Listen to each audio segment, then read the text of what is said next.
paix de Dieu sur le peuple acquis par le sang de Jésus-Christ.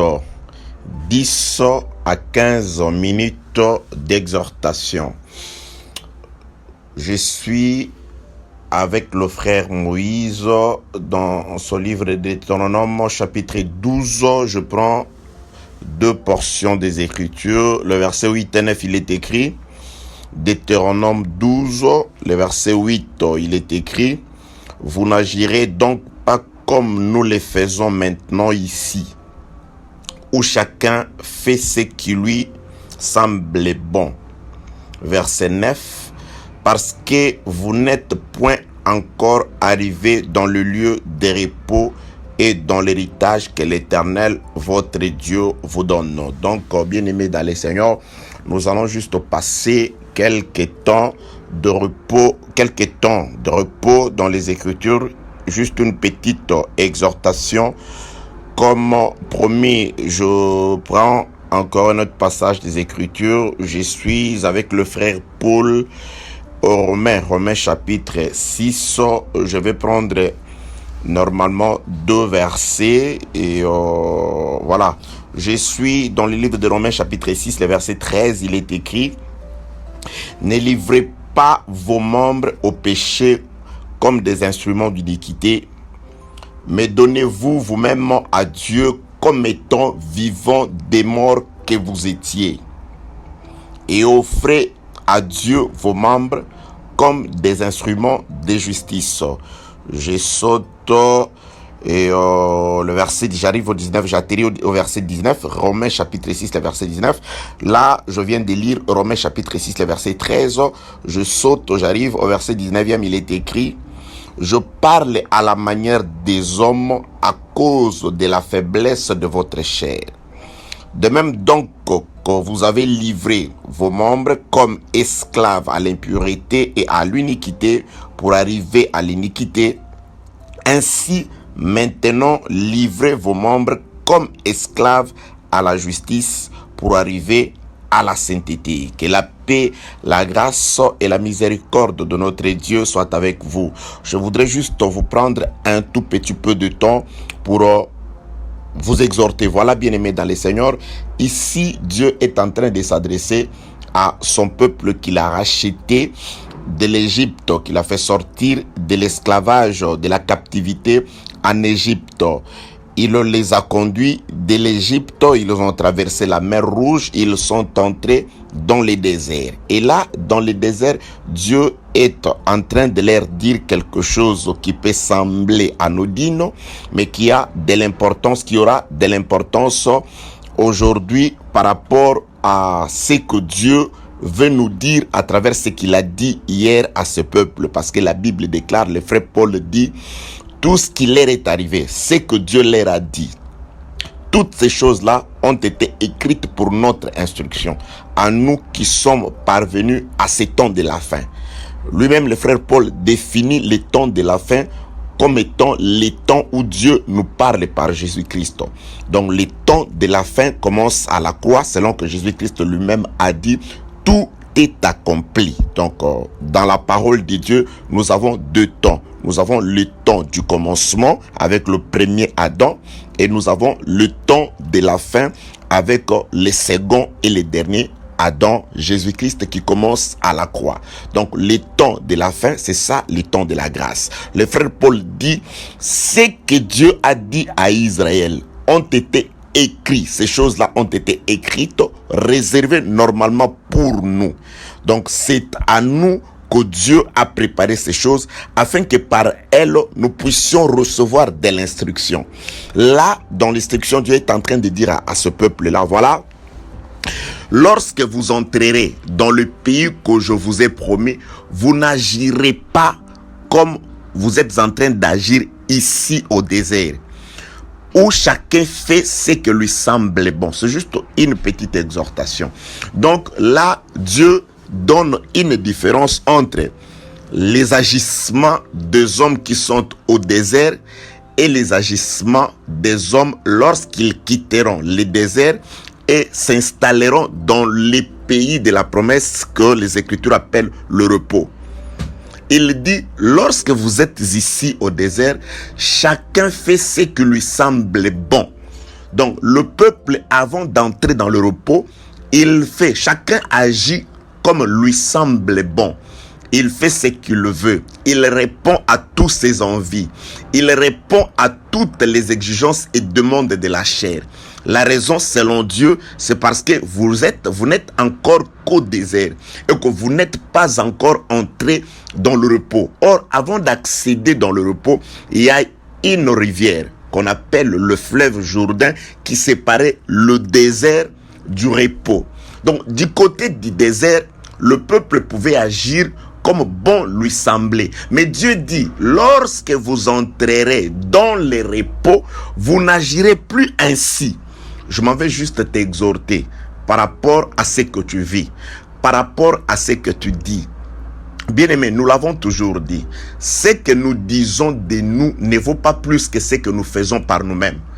Nos agissements parlent mieux que ce que nous disons que nous sommes. Donc ici, Dieu montre manifestement, présente manifestement une différence entre le fait de rester au désert et d'entrer dans le repos. Donc, lorsqu'ils étaient dans le désert, la Bible le dit. Donc, chacun agissait selon que bon lui semblait. Lorsque la chair lui demandait de pouvoir se livrer à l'impudicité, il le faisait à volonté. Parce que c'était par rapport au milieu où ils étaient. Lorsqu'il avait besoin de manger quelque chose, il le faisait à volonté. Lorsqu'il avait besoin de pouvoir aller où il le voulait, Dieu dit, c'est parce que vous n'êtes encore qu'au désert et que vous n'êtes pas entré dans le repos. Là, je suis en train de t'exhorter, bien-aimé dans le Seigneur. Je ne veux pas te prendre ton temps parce que nous avons le temps d'enseigner. C'est pourquoi, dans l'exhortation, je te dis tout simplement, tes agissements montrent manifestement de quel côté tu es. Lorsque quelqu'un agit encore selon les passions de la chair, lorsqu'une personne obéit encore au désir de la chair, lorsque quelqu'un n'est pas encore capable de dire non à sa propre chair, aux autres désirs qui vont à l'encontre de la parole de Dieu, quel que soit ce que tu dis, je suis dans l'assemblée des saints, je suis un fils de l'éternité, je suis un élu, je suis un prédestiné. Sache que la différence entre un prédestiné et un élu, entre celui qui est dans le repos et celui qui est dans le désert, c'est par rapport aux agissements. Ici, l'exhortation dit, lorsque vous êtes au désert, vous agissez comme bon vous semble. Vous répondez à tous les désirs. Vous adonnez à tout ce que la chair vous demande. C'est pourquoi le frère Paul dit, autrefois, dans le livre de Romains chapitre 6e, autrefois, étant dans la chair, lorsque nous étions charnels, nos membres ont été esclaves de l'impureté. Nos membres ont été esclaves de l'injustice, esclaves de l'iniquité. C'est-à-dire, nous donnions à nos membres tout ce que la chair nous demandait. C'est-à-dire, nos membres ont servi pour la gloire du monde, pour la gloire de l'iniquité. Nous nous sommes servis de tous nos membres comme bon nous semblait. Alors, maintenant, le frère Paul dit, maintenant que vous êtes en Christ, faites de sorte que vos membres deviennent des instruments de la justice. Donc, il y a une différence, bien aimé. Le désert, c'est la période où c'est l'étape avant de traverser la mer et d'accéder dans le repos. Le repos, Matthieu chapitre 11, verset 28 et verset 29, Jésus-Christ dit, venez à moi vous tous qui êtes fatigués et chargés, je vous accorderai le repos. Le véritable repos, nous l'avons en Christ. Le véritable repos, c'est le Seigneur Jésus-Christ. Il dit, recevez mon joug, recevez mes instructions, c'est ainsi que vous aurez le repos. Donc Jésus-Christ renferme le véritable repos dans ses instructions, dans la parole du Seigneur. Qui reçoit la parole ne consiste pas seulement à être reçu dans les oreilles, mais recevoir la parole, c'est se conformer sa vie à ce que dit la parole de Dieu. Donc lorsque nous traversons, nous sortons du désert et que nous traversons le Jourdain, c'est-à-dire nous acceptons d'accéder dans le repos de Christ, nous devenons membres du corps de Jésus-Christ. La chose que nous devons faire, nos agissements doivent changer. De l'autre côté, dans le monde, avant d'entrer en Christ, avant d'être fils et filles, serviteurs et servantes de Christ, nous agissions comme bon nous semblait. Nos membres étaient des instruments complètement à la merci du monde. Donc, c'est-à-dire, nous faisions de nos mains ce que nos cœurs nous demandaient. Nos pas, nous les dirigeons là où nos cœurs nous les demandaient, là où le monde nous exigeait. Nous nous habillions comme le monde le voulait. Mais maintenant que nous sommes en Christ, les frères Paul dit que nos membres actuellement doivent servir pour la gloire de Jésus-Christ. Notre comportement, notre raisonnement, notre façon de parler, notre façon d'être, tout ne doit être que pour la gloire de Jésus-Christ. Au lieu de pouvoir nous tromper par des raisonnements, à travers des citations, des répétitions, et parfois qui deviennent routinières de passages d'écriture, regardons plutôt la façon dont nous agissons. Observons plutôt à quoi servent réellement nos membres. Est-ce que tous nos membres sont au service de Jésus-Christ? Là, je suis en train de parler de nos agissements. Est-ce que nos pieds ne se dirigent que là où Dieu trouve gloire? Est-ce que nos mains ne font que ce qui fait la gloire du Seigneur? Nos yeux, tous nos membres, tous nos corps, la Bible déclare, tout notre être, notre esprit, notre âme et notre corps doit glorifier le Seigneur. Donc je voudrais tout simplement nous dire, nous exhorter dans ces très peu de temps, très peu de temps d'exhortation que nous devons faire très attention, bien-aimés dans le Seigneur. Donc nous sommes appelés à ce jour à offrir nos corps à Dieu, comme le frère Paul le dit, à offrir nos membres pour la justice du Seigneur.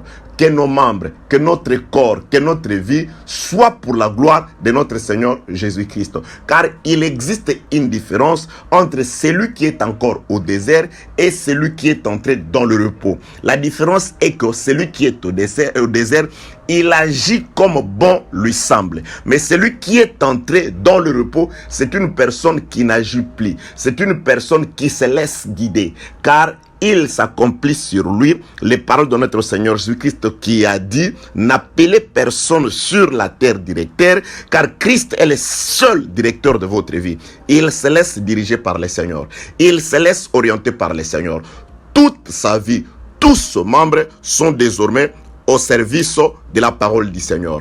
Servez le Seigneur, il dit, vous servirez le Seigneur et le Seigneur vous bénira. Lorsque vos membres seront complètement à la merci du Seigneur, c'est alors que vos membres deviendront les membres du Seigneur Jésus-Christ, et dans son amour, Dieu bénira son membre. Par la bénédiction de Dieu sur lui-même, vous en serez le bénéficiaire. Qu'est-ce que je veux dire? Je veux dire tout simplement que Dieu, par souci à son propre corps, Dieu, pour arroser son propre corps, vous, lorsque vos membres seront au service du Seigneur, vous bénéficierez de l'assistance, de la bénédiction, de la protection qui est due au corps de notre Seigneur Jésus-Christ. Que la paix, la grâce et la miséricorde de Dieu soient sur vous, au nom de notre Seigneur Jésus-Christ.